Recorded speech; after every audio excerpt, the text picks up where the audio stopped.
जरूरी नहीं कि जिंदगी में हम आए हैं और हम जैसा सोचें वैसा ही हो। जरूरी नहीं है कि हम संसार सागर में, देखो भगवान ने आपको और हमको जन्म दे दिया, शरीर कैसा देना था ये उसको मालूम, हमारे पूर्व का कैसा कर्म था उसके अनुसार हमारा शरीर मिला।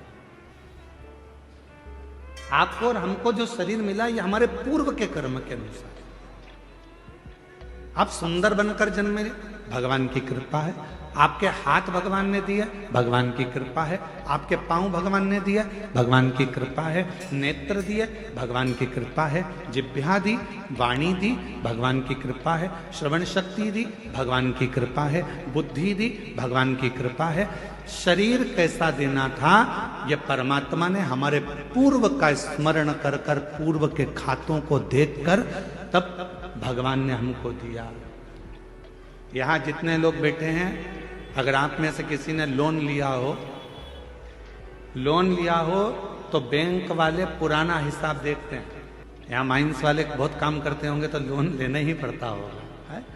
तो लोन लेते होगे तो पुराना हिसाब देखा जाता है।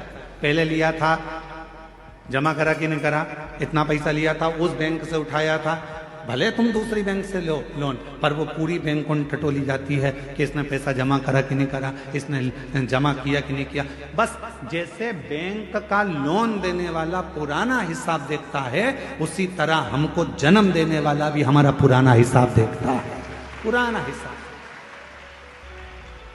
क्या करा संसार सागर में जाकर, किसी भूखे को भोजन कराया, प्यासे को पानी पिलाया, भगवान का मंत्र जाप किया, नाम जाप किया, किसी को सहायता प्रदान करी, किसी को शिक्षा प्रदान करी, किसी को चिकित्सा प्रदान करी। वो पुराना हिसाब देखता है और पुराना हिसाब देखने के बाद हमारा शरीर देता है। हमारे शरीर में कोई भी थोड़ी सी भी कमी रखता है, समझ लेना हमारा पूर्व का दिया हुआ है। महाराज कुछ हमने श्रेष्ठ ना करा,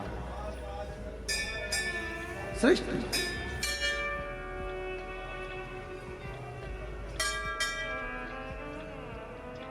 धृतराष्ट्र नेत्र नहीं है। एक बार भगवान द्वारकानाथ से धृतराष्ट्र ने पूछ लिया, क्या बता सकते हो कि मेरे नेत्र क्यों नहीं है? मैं इतना सुंदर जन्मा, मैं इतने बड़े राज्य का राजा बना, मैं इतना बड़ा नरेश बना, मैं इस हस्तिनापुर का राज सिंहासन संभाल रहा हूं और मेरे नेत्र नहीं है। आप बता सकते हो कि मेरी किस्मत ऐसी क्यों लिखी? भगवान द्वारकानाथ ने कहा, पूर्व जन्म में तुम एक सुंदर राजकुमार थे, एक हंस को देख लिया था, उस हंसनी को पकड़ने के चक्कर में वो तुम्हारे हाथ ना आई, तो उसके साथ में जितने भी लोग बच्चे थे उन सब के नेत्र तुमने हर लिए थे, इसलिए तुम्हारे नेत्रों को हरा दिया। पूर्व का कर्म। कोई पिछले जन्म के अच्छे कर्म मुझे बाबा दे, कोई पिछले जन्म के अच्छे कर्म मुझे बाबा तेरा साथ मिला। जहाँ सारी दुनिया झुकती है, जहाँ सारी दुनिया झुकती है, मुझे वो आली दरबार मिला, दरबार मिला। कोई पिछले जन्म के अच्छे कर्म मुझे बाबा तेरा साथ मिला। पूर्व का हमारा कोई अच्छा पुण्य होगा, अच्छे हाथ पैर दे दिए। पूर्व का हमारा कोई पुण्य होगा, बोलने के लिए वाणी दे दी। पूर्व का अच्छा पुण्य होगा, देखने के लिए नेत्र दे दिए महाराज। और भगवान ने सब कुछ दिया, पूर्व का पुण्य। और फिर याद रखो, हमारे और आपके पिछले जन्म का कोई अच्छा कर्म होगा जो शिव महापुराण की कथा कच्चे गांव में दे दी, ये पुण्य है।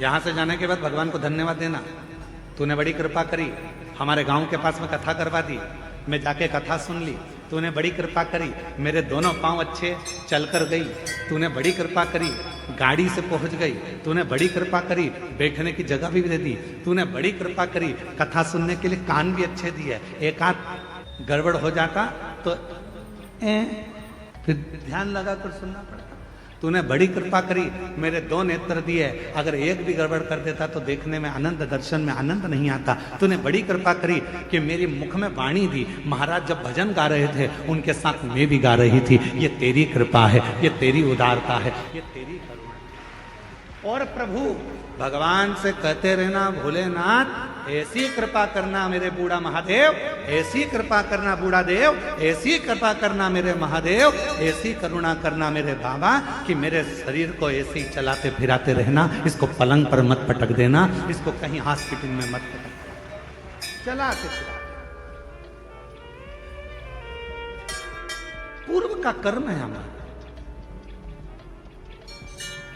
होते हैं कई लोग ऐसे भी होते हैं जिनको खूब समझाओ, पास में कथा हो रही है चले जाओ, भगवान का नाम ले लो, एक लोटा जल चढ़ा दो, भगवान की भक्ति कर लो, पर वो करने को तैयार नहीं होते। उनके रहते हैं, नीम के पेड़ के नीचे कितनी भी गुलाब जामुन की चाशनी डालो, नीम मीठी हो जाएगी?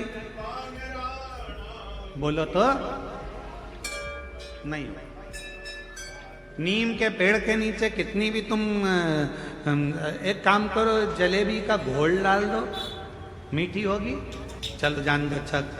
करेले के पेड़ के नीचे, करेले के पौधे के नीचे, करेले की बेल के नीचे आप गुलाब जामुन की चाशनी डालो, रसगुल्ले की चाशनी डालो, क्योंकि वो रसगुल्ला खाने के बाद उसका पानी तो काम आता ही नहीं है। तो एक काम करें अपन कि करेले की बेल के नीचे डाल देते हैं, तो करेला मीठा हो जाएगा। करेला करेला ही रहेगा, नीम नीम ही रहेगी। उसको चाहे तुम की कितनी भी गुलाब जामुन की चाशनी डाल लो, चाहे तुम गुड़ डाल लो, शक्कर डाल लो, तुम्हारी मर्जी पड़ जाए जो डाल लो, पर वो नीम नीम रहेगी, कड़वी की कड़वी रहेगी, करेला कड़वा की कड़वा ही रहेगा। उसी तरह अपने गांव में, अपने नगर में, अपने शहर में, अपने मोहल्ले में, अपनी कॉलोनी में, अपने घर में, अपने परिवार में कोई ना कोई एकाध व्यक्ति नीम और करेले जैसा होता ही है। उसको कितना ही समझा लो,